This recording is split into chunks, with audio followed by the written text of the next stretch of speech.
Goddag og velkommen. I dag vil jeg gennemgå opgave 1.1 i eksamen til januar 2011, hvoraf vi skal finde det forventede afkast og standardafvigelsen. Vi har at gøre med tre vidt forskellige aktier, A, B og C, og vi har følgende oplysninger givet i opgavetesten, hvoraf vi har forventet afkast her og standardafvigelsen her. Vi får samtidig også opgivet porteføljevægtene, hvoraf vi får at vide, at personen investerer 50% af sit formue i aktien HEF, som står for højt at flyve, HG, KA. Det er vigtigt, at alle porteføljevægtene summer til 1, og det gør det også, hvis vi tager summen af de her tre, så det passer jo meget fint. Men før vi overhovedet kan finde det forventede afkast og standardafvigelsen, der er vi nødt til at kende kovariansmatricen. Og det er faktisk forholdsvis nemt, når man først kommer ind i det. Så lad os bare kaste os ud i det første. For HEF gælder, at når vi men det er lidt forskelligt fra person til person, hvordan man regner det her ud. Men jeg har det med at sige, at lige nu der befinder jeg mig i kolonne HEF, så skal jeg hele tiden gange med standardafvigelsen for HEF.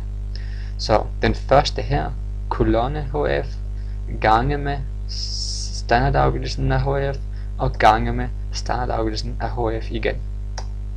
For HG gælder det, at lige nu der befinder jeg mig i HEF-kolonnen, så HG gange med HG og gange med HF. Man ganger hele tiden til sidst med HEF, fordi at vi befinder os lige nu i kolonne HEF. Og sammen gælder det for KA gange med KA gange med HEF til sidst. Så befinder vi os i HG-kolonnen, det vil sige, at vi skal gange med HG til sidst hele tiden. Så vi siger HG gange med HEF gange med HG til sidst. Gør vi det igen. Lige nu der befinder vi os i kolonne HG gange med HG og gange med HG. Og her gælder det KA gange med KA og gange med HG. Og sammen gælder det for KA gange med det her og gange med KA til sidst. Og sådan fortsætter vi. HG gange med HG og gange med KA til sidst. Og her gælder det samme som altid. KA gange med KA gange med KA igen. Nu har vi fundet vores kovariansmatrice, men det kan af og til også være en rigtig god idé at finde den inverse matrice. Den inverse matrice er forholdsvis nemt, og den kan vi regne meget hurtigt og simpelt. Så lad os bare kaste os ud i det. HEF, HG, KA, og der er selvfølgelig lige nogle ting, man skal tage hensyn til, når man regner med matricer. Og det kan jeg lige prøve at fortælle jer lige om lidt.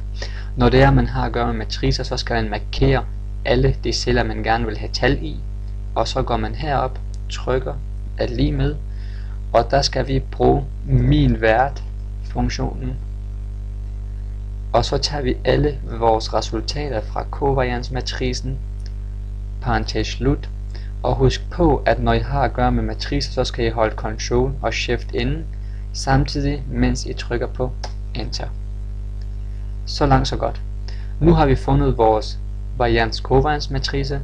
Vi har fundet vores porteføljevægtene, dem som var opgivet i opgaven.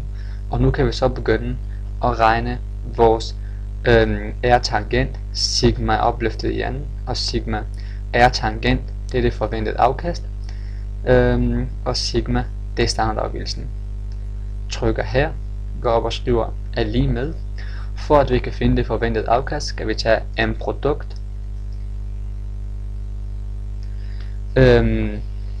Når vi har taget M-produkt, så skal vi sige transponere. Og når vi transponerer, så skal vi tage vores porteføljevægte, parentes slut, kolon, og så tager vi vores forventede afkast herfra. Parentes slut igen. Og så kan I så, som sagt, når vi har noget at gøre med matricer, så skal vi igen huske på Ctrl, Shift, Enter samtidig. Nu ved vi, at vores forventede afkast den er på 0,12%. Nu skal vi have fundet vores sigma opløfte i anden, og det gør vi jo igen, hvor vi siger produkt, transponer, igen vores porteføljevægte, parentes slut, kolon, og her der skal vi rent faktisk tage produkt igen, og så tager vi vores kovarians matrice resultater, sådan, slutter med kolon, og så tager vi vores porteføljevægte en gang til, parentes slut, dobbelt parentes, fordi parentesreglen siger, at der skal være lige mange parenteser begge veje, og det kan vi så lige prøve at se, om der er 1, 2, 3 parenteser den vej, og 1, 2 og 3 parenteser den anden vej, så det passer jo meget fint. Igen skal vi huske på at holde Ctrl og Shift inde, og trykker Enter. Nu ved vi jo, at det her, det er jo opløftet i anden, og som vi kender det, så for at vi kan ophæve noget i opløftet, så skal vi tage kvadratroden. Og kvadratroden hedder KV-råd på XL, og så skal vi blot have tallet ind, parentes slut, og hermed har vi fundet vores standardafvigelse. Så forventet afkast og standardafvigelsen for porteføljen er henholdsvis 12,75 og standardafvigelsen 12,723. Det var det hele. Mange tak.